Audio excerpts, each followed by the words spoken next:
Hello and welcome back to Star Citizen and my series where I discuss my thoughts on specific ships, this time featuring the Aegis Retaliator, which currently, as far as I'm aware, is the only ship with the heavy bomber, of the heavy bomber type in the game right now. And because of this, I've actually been using it quite a bit recently, because sometimes, you know, your regular Constellation or whatever just can't handle the job, and then you need to bring out the big guns, or should I say the big missiles, as we'll see in a second. Yeah. Design-wise, I actually pretty much enjoy this ship. It looks a bit like what's the bomber version of that U2 spy plane thing? I forgot what the name was. Gah, B2? I think B2.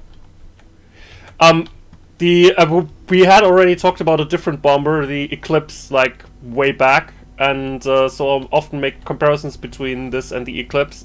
And where the Eclipse was clearly inspired by the B2 Spirit, that was a B2. This was inspired by a different ship whose name I just kind of blanked out on. Apologies about that, but as you'll see in a second, it has a pretty sleek design, though it kind of feels a bit weird for a bomber, if I'm honest. Particularly, some features of the ship kind of feel very weird for a bomber.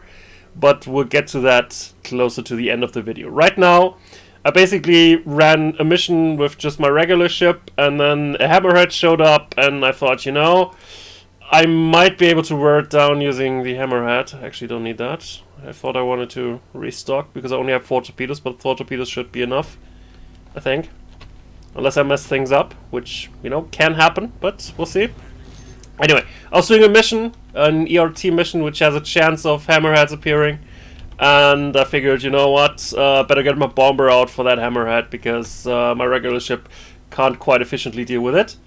Which is, you know, what bombers do. They take out big capital ships, and right now there's multiple reasons why you would want to have one, because as I already explained, there's some missions where hammerheads can appear, and also there's the new special Idris mission, which I also did a few minutes ago, and also used the ship for, which is part of the reason why I don't have the full assortment of torpedoes available right now, because apparently the ship now thinks it should hold 4 torpedoes when it should actually hold 6, but never mind that. 4 torpedoes should be enough to take down a hammerhead. Technically 1 should be enough to take down a hammerhead, but if you want to make sure that it works, you probably want to use 2.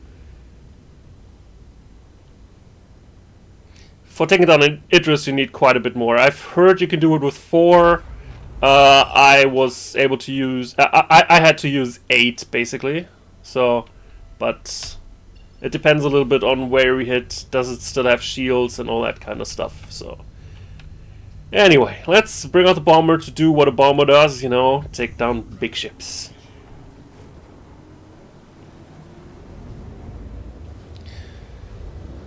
Anyway, this bomber, unlike the Eclipse, does have no pilot-controlled weapons, which is a bit of an issue, because once you're out of torpedoes, you really can't do much as a pilot, aside from, you know, you could technically jump out of your pilot seat and get into one of the turret positions, but at that point you'll be a stationary target of a ship that has the size of a Constellation, but well, if it's not moving, that size doesn't help you much. And also the shields and general power level doesn't help you much, because you'll still melt pretty soon. That's too close. Shit. I don't think I've mentioned this in the last video, but now missiles have both min and max ranges. So what you saw there was basically ran too close to the hammerhead on the bombing run, because the torpedoes I have installed here have a min range of 2,500, I believe. So the lock just broke. So let's try that again.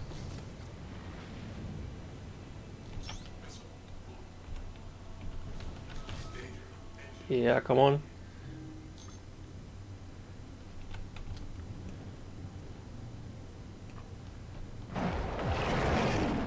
Take it down.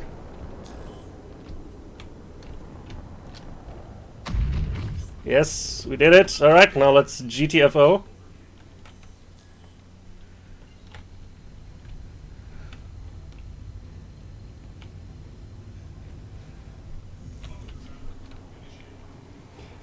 Alright, that was that. As you saw, somewhat successful bombing run. It took me like 2 runs to do that. There's like 2 schools of thought at the moment concerning how you do bombing runs. This one was what I think should be, you know, the usual approach, because it kind of makes sense. You approach the target and then you let loose your torpedo while on approach. The question is what you do then, because the torpedoes are very, very slow. The ones I have are actually faster than the one that the ship comes with in its stock configuration, and those in stock are really, really painfully slow. So if the target is moving at all, you'll probably miss it, and eventually the torpedo is just gonna implode on itself. So you do need to think about how you can keep your target as stationary as possible. And one thing you could do is just to throw that just throw the torpedo from an extreme range where it doesn't, where the target doesn't even move yet. However, the torpedo might just implode before it hits the target anyway. So at least as far as I have seen, the lifetime of the torpedo is not long enough to just do a huge bomb run, even though it technically should have the lifetime and the speed to do it with it. Not quite sure why that happened, but some people have been espousing that approach, and I've tried it out, but I've just been wasting torpedoes throwing at ships and nothing happening. So what I tend to do is to basically lock on from like plus 10 kilometer range, then move in, let the torpedoes go at about 8k, and then just head straight for it so that the opposing ship just continues on its course directly at you, which probably helps the torpedoes because they can just intercept it. So that's that. That's how that thing works in works in a practical environment. As I mentioned earlier, this is bad light here. Can we turn it around? Yes. Okay. As you can see from the exterior view, the ship also has a whole bunch of turrets. There's one there at pretty much the front of it, at the top. Then there's another one even further to the front on the bottom side of the ship. Also, I could probably close those doors. And then in the back, I think there's 2 turrets below the ship. We can't see them right now. Maybe I can get some light in here. Light. And he said, "Let there be light." No, actually, there's 1. Okay, that's also a size 3. All the turrets that are currently that are described so far, the top one, the bottom one in the front, and the bottom one in the back, are all size 3 turrets, so 2 size 3 gun mounts. And then in addition to that, there's also 2 top turrets in the back, but those only have size 2 mounts. They're kind of where the wings meet the main body of the ship. So it does have all those turrets, but that means, you know, you need, in order to fly the ship, you need 1 pilot, and then you have 5 turrets to man, which would require another 5 people. And what do you gain out of it as a result? Let's actually move this discussion over to Urkul to discuss some of the finer prints of this whole thing. As you can see, this is how the ship comes in its stock configuration. And as I mentioned, you have 5 turrets, 3 of which, these 2 and that one, come with 2 size 3 slots and 2 with 2 size 2 slots. So let's assume they were all manned because people were just really bored. You would basically end up with 4 size 3, 6 size 3, and 4 size 2, which on paper seems like it's quite a bit of firepower, but due to the way the firing arcs work out and the placement of the turrets is arranged, it might be difficult to put more than one of them on any target at any point in time, which is a bit of a problem. And on an individual basis, those turrets just aren't very powerful. Like 2 size 3 guns is not much, really. You know, there's fighter craft that have more guns, and even they need a while to bring something down with it. So yeah. Also, the default weapons, like 3 ballistic cannon sets and 2 Gatling guns, is it leaves a lot to be desired, if I might say so. It the default configuration comes with pretty decent stock shielding, like military grade shields, not the very best ones, but pretty decent ones. Is definitely not bad considering, and it also has enough power to keep up with the power demands of those. However, its EM signature is pretty high. So what I did in mine is to basically said, you know what, we're not an Eclipse, but we could be more stealthy, right? So what I would see as the ideal configuration would be stealth shields, or you could, if you have one of these, you could also bring the Sukuran that I discussed in the last episode where I was talking about the Defender in here, because as I mentioned, it also has a pretty low signature.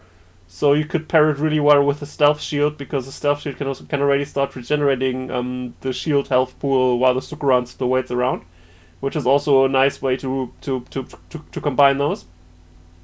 And then you can also swap the power plants for something stealthier, because as you see here, you have way more power right now than you really need, so you could go for some quieter stealth power plants.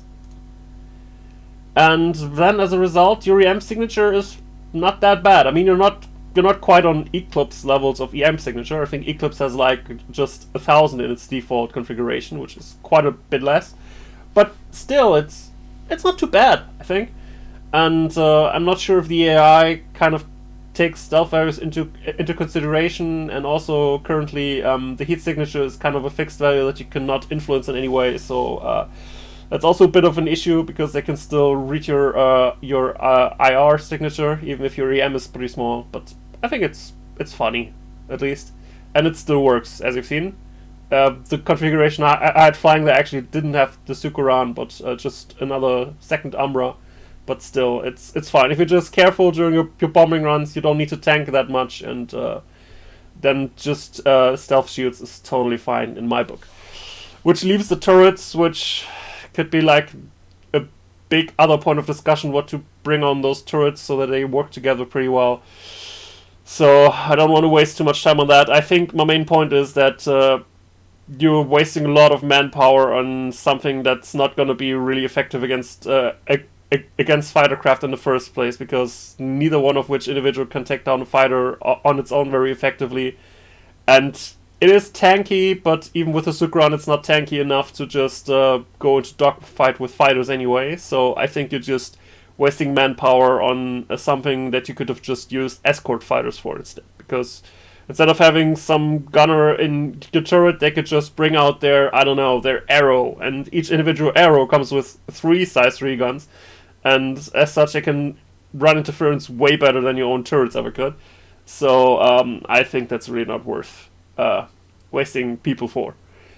What you should invest some money in for, though, I already kind of scratched that point earlier, but I really want to drive it home, is the Torpedoes. The Retaliator, we'll get back into the game in a second to take a look at the interior, but as we'll see, it has 2 torpedo launchers. One holds 2 size 9 torpedoes and one holds 4 size 9 torpedoes.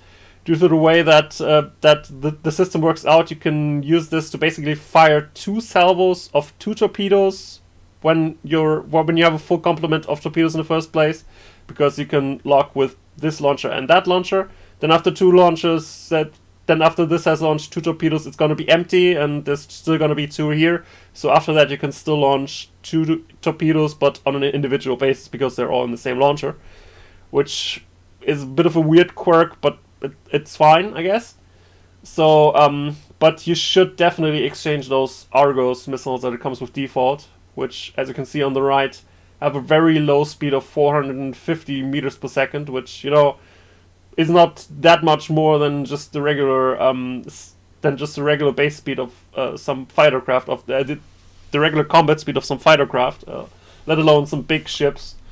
I mean, bigger ships are slower than fighter craft, obviously, but still, 450 is not much to correct itself when it hones in on the target, and it doesn't have and it doesn't have an indefinite amount of time to try and hit the target.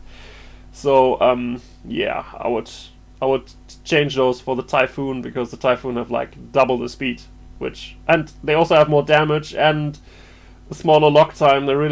The only difference is that you can use these from a smaller lock range. So if you want to go really very close up to the target and then just let the torpedoes go. I guess you could do that with those, but not so much with the Typhoons. But I think the Typhoons are just way better in terms of handling. So I would always go for those. Anyway, that's about it for the equipment. Let's actually move back into the game.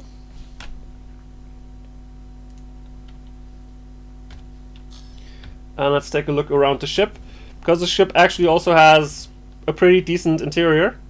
So I'm gonna show you around where everything's at here. This here is actually the bottom turret that we saw from the outside. It's below the ship, so if you try to enter it, it kind of the seat kind of comes out of the floor here, and then your character sits in there. Seat goes down, inverts, and then you're in the bottom turret, which is fine. Then going back here, here's a small auxiliary room, which has a bed, I guess, kind of for the captain, pilot, whatever. It's not very much to look at, honestly, in terms of design and things you can do here, but it's kind of an isolated bed for whoever's commanding this ship. The rest of the crew has beds on the smaller upper deck of the ship. This here is the access point for the top turret that you saw in the front of the ship. And then here behind it you see 4. Oh, actually, this is a bed too. Damn.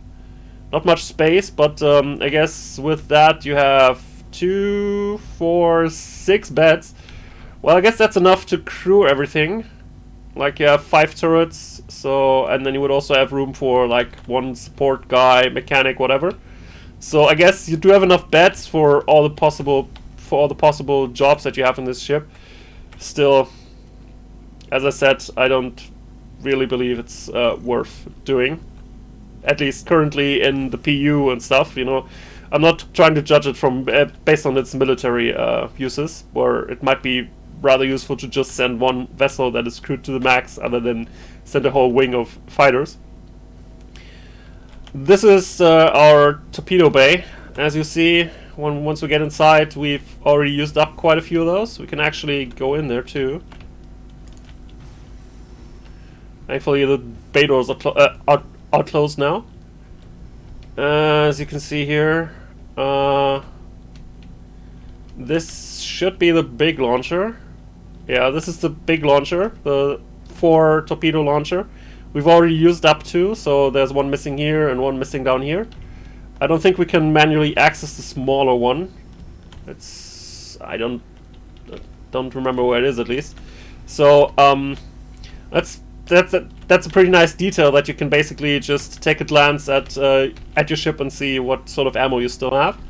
Which feels, you know, very immersive, which is something that the game already tries to strive for, and I very much enjoy it for it. Then here you have a bit of a bathroom with like a toilet. I think also a shower head here. So pretty basic, but you know, this is a civilized version of a full military vessel. So it's kind of to be expected that it doesn't have great amenities. Here you both have a docking ring where you could just jump out or dock with other ships that also have a docking ring in the future. Also, it has elevators that can bring it down that can bring people down and into the ship once you've landed. There's even 2 of them because symmetry, I guess. Then here in the back side of the ship you have ship components and even an engineering station here. I guess that's what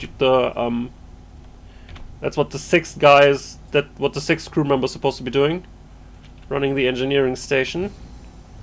There's nothing we can do here, right, though? Well, we can manage the ship's systems. Well,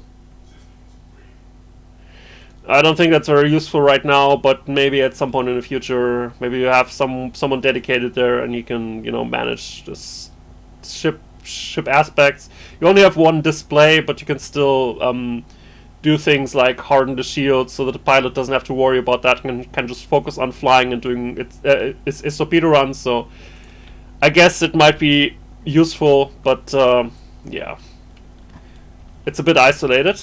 Oh, here's the other launcher. Right, here's the other launcher. As you can see, both torpedoes already gone, so nothing to see there. Then if you go further back, It has the access to the top turrets here. We're now on the right side of the ship, so that's the top right turret in the back. Then if you go further here, that's the bottom big turret in the back. And then I guess here, for symmetry reasons, there's the other top turret, the smaller one. So that's about it. It's a nice ship. It kind of has issues right now with the turrets not really being worth it. That might change in the future because CIG is thinking about giving people the ability to use turrets in an automated fashion by using a system where basically your ship needs to have computer processing power, and then you can just assign a turret for like auto defense against incoming missiles or something that just shoots back at whatever hostile target you have pinned or something like that. Which would help the ship a lot, because if you could, control all of those turrets just automatically without investing other people into it, then I could certainly see it. It would be an interesting mission vessel where you just cruise around. When there's a big target, you use a torpedo suit to take it down. When there's a small target, you just maneuver it around and let the turrets take care of things. I could enjoy that pretty much, but the system is not in yet, and they never said or promised that you would be able to basically have enough processing power to just manage all of the turrets. And if you just have a few of them, then it kind of becomes not very useful other than for like point defense purposes. So I don't know. We'll revisit that point later, maybe when we actually have something to talk about there. Right now, it's just a dream. Anyway. That's all I wanted to talk about with the ship. I hope you enjoyed that, and I'll see you at another video at some other point. Farewell.